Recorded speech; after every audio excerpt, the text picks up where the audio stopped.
South Korea has a strong economy. This makes South Korea among the largest G20 economies in the world. The South Korean economy is growing rapidly. South Korea has an industrialized economy that is among the fastest growing in the world. In this video, we will show you the biggest current and future projects in South Korea. Share the video and subscribe to the channel. The South Korean government aims to achieve carbon neutrality by 2025. It plans to invest 12 trillion won in industries from next year, in order to support the government's plan. Several large corporate groups will update investment plans for companies focused on hydrogen. This modernization will reduce greenhouse gas emissions by 35% by 2030. The active development of the hydrogen energy industry in South Korea will completely eliminate industrial waste, and using hydrogen energy to protect people's lives. Achieving the CO2 goal. Hyundai Motor took the lead in achieving global marketing of fuel cell vehicles in 2013. It plans to produce 500,000 cars annually by 2030.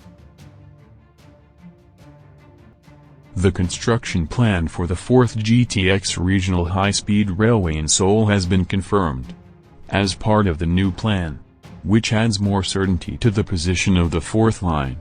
According to plan, the GTX-D line will be built in the neighboring city of Gimpo, from Gyeonggi to Bucheon Stadium. The GTX-D line will be directly connected to the Songsang-Maseok GTX-B line in Bucheon. You will share the same route to get to Seoul instead of building another line in Seoul. The maximum capacity of the GTX-B line is set at 270 trains per day. But it was initially expected that there would be only 92 trains per day. So there's more than enough room for the GTX-D trains.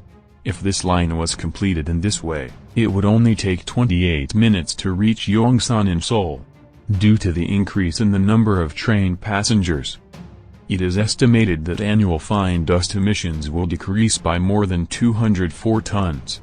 The current cost of the GTX plan is estimated at 2.2 trillion won. There are 11 regional railway projects.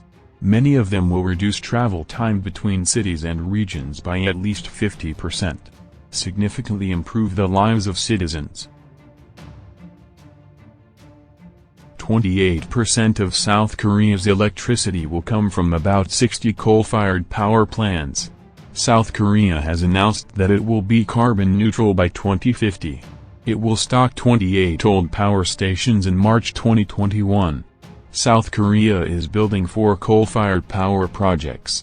2 of them will be operational in 2021. 1 of them will be operational in 2023, if Samchik is completed on schedule. It is the last coal-fired power project in South Korea. It is scheduled to be completed in April 2024. The cost of these projects is estimated at $4.3 billion. This project alone will generate half of the country's offshore wind energy by 2030, reduces CO2 emissions by 9.3 million tons per year. It will create 210,000 jobs. This will enable the production of 84,000 tons of green hydrogen. Ulsan will also become a world-class hydrogen energy city. This will lead to South Korea achieving its goal of carbon neutrality. According to the plan, Ulsan City will invest 36 trillion won to build a 6 gigawatts floating offshore wind power project by 2030. The project will help South Korea achieve its goal of becoming the top 5 offshore wind energy country by 2030. In Vietnam and South Korea they reached an agreement to build a $3 billion LNG power plant in Long An. Long An I and Long An 2 will have 1.5 gigawatts natural gas turbines, powered by LNG. It will occupy an area of 90 hectares in the Long An Industrial Park in Southeast Asia. Long An 1 will be put into production in 2025. Long An 2 will be operational in 2026. After the plant is completed in December 2025, GES will operate the plant for 25 years. The project cost is estimated at $6 billion. South Korea will build large-scale photovoltaic power generation at railway facilities. This plan is South Korea's flagship project to implement the Green New Deal. South Korea will build many projects. Its total capacity is 25 megawatts. Solar generation facilities at 13 railway bases, stations, car parks and car parks. Before the end of 2022, it is expected to generate 32 million kilowatt-hour each year, and saving nearly 10,000 in the future. Hyundai Motor Group is set to begin construction of its new headquarters, dubbed the Global Business Center, in the south of Seoul. Its construction height is 569 meters and the number of floors is 105. If completed, it will be a super skyscraper. This construction is scheduled for completion in 2023. South Korea has unveiled the prototype of the KF-X fighter, which it is developing in cooperation with Indonesia. The goal of the project is for the aircraft to replace most of the old South Korean fighters. In addition to producing more of them for export, the aircraft is expected to make its maiden flight in 2022.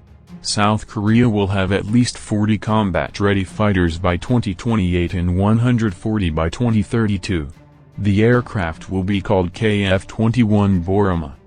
The development value of the fighter was $6.3 billion. South Korea announced its intention to build a new Kimhae Airport in 2016, which is located in the southeast of the country, operating capacity of 38 million passengers annually.